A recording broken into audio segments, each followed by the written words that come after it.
আসসালামু আলাইকুম। আজকের সর্বশেষ সংবাদ জানাবো আমি নুসরাত। প্রথমেই জানিয়ে দেব সংবাদ শিরোনাম। ট্রাম্প কি ইরানের আইআরজিসি এবং বাসিজ বাহিনীকে ভুল বুঝেছেন? ইরানের ক্ষমতায় আসার মতো সম্ভাব্য উত্তরসূরিরা সবাই নিহত বললেন ট্রাম্প। ইসরায়েল ও সৌদির চাপে ইরানে যুক্তরাষ্ট্রের হামলা বললেন বার্নি স্যান্ডার্স। যে কারণে মন্তব্যের শিক্ষককে খুব ভয় পেতেন খামেনি। সর্বশেষে জানাবো আলীরেজা আরফি কি হচ্ছেন পরবর্তী খামেনি। শিরোনাম শুনলেন, এবারে বিস্তারিত। ট্রাম্প কি ইরানের আইআরজিসি এবং বাসিজ বাহিনীকে ভুল বুঝেছেন? শনিবার যুক্তরাষ্ট্র ইসরায়েলের ইরানে হামলার মধ্যে মার্কিন president Donald Trump Islamic Revolutionary Guard Corps এর সদস্যের উদ্দেশ্যে অস্ত্র সমর্পণের আহ্বান জানান। তিনি বলেন, আত্মসমর্পণ করলে তাদের পূর্ণ নিরাপত্তা দেয়া হবে, অন্যথায় তাদের নিশ্চিত মৃত্যুর মুখোমুখি হতে হবে। কিন্তু ট্রাম্পের এই আহ্বানের পরও আত্মসমর্পণ বা বিচ্ছিন্নতার কোনো লক্ষণ দেখা যায়নি। বরং আইআরজিসি ও সংশ্লিষ্ট বাহিনী ইসরায়েল এবং মধ্যপ্রাচ্যের কয়েকটি দেশে যুক্তরাষ্ট্রের একাধিক সামরিক স্থাপনা লক্ষ্য করে ড্রোন ও ক্ষেপণাস্ত্র হামলা চালায়। বিশ্লেষকদের মতে, ট্রাম্পের আহ্বান ব্যর্থ হওয়ার পেছনে আইআরজিসি ও বাসিজ বাহিনীর আদর্শিক কাঠামো, সংগঠনগত শক্তি এবং রাজনৈতিক অর্থনৈতিক প্রভাব বড় কারণ হিসেবে কাজ করেছে। ইরানের ক্ষমতায় আসার মতো সম্ভাব্য উত্তরসূরিরা সবাই নিহত বললেন ট্রাম্প। মার্কিন প্রেসিডেন্ট ডোনাল্ড ট্রাম্প দাবি করেছেন, যুক্তরাষ্ট্র ইসরায়েলের যৌথ হামলায় ইরানের ক্ষমতায় আসার সম্ভাবনা ছিল, এমন প্রায় সব ব্যক্তি নিহত হয়েছেন। এবিসি নিউজকে দেয়া সাক্ষাৎকারে ট্রাম্প বলেন, শনিবার পরিচালিত যৌথ হামলা এতটাই সফল ছিল যে সম্ভাব্য উত্তরসূরিদের অধিকাংশই নির্মূল হয়ে গেছে। এবিসি নিউজের সাংবাদিক জনাথন কার্লকে তিনি বলেন, আমরা যাদের সম্ভাব্য প্রার্থী হিসেবে বিবেচনা করছিলাম তারা কেউই আর ক্ষমতায় আসতে পারবে না, কারণ তারা সবাই মৃত। এমনকি দ্বিতীয় তৃতীয় সারির নেতারাও নিহত হয়েছেন। ইরানের দীর্ঘদিনের সর্বোচ্চ নেতা আয়াতুল্লাহ আলী খামেনির মৃত্যুর পর দেশটিতে ক্ষমতা হস্তান্তর কিভাবে হবে এ নিয়ে নানা আলোচনা চলার মধ্যেই ট্রাম্পের এমন মন্তব্য সামনে এলো।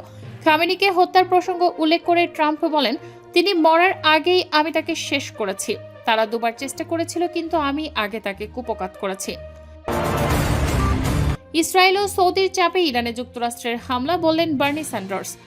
ইসরায়েল ও সৌদি আরবের চাপের মুখে যুক্তরাষ্ট্র ইরানের ওপর সামরিক হামলা চালিয়েছে বলে মন্তব্য করেছেন মার্কিন সিনেটর বার্নি স্যান্ডার্স। সোমবার 2 মার্চ ফেসবুকে দেয়া এক পোস্টে স্যান্ডার্স অভিযোগ করেন, ইসরায়েল ও সৌদি আরব যুক্তরাষ্ট্রকে ইরানের বিরুদ্ধে হামলা চালাতে প্রভাবিত করেছে।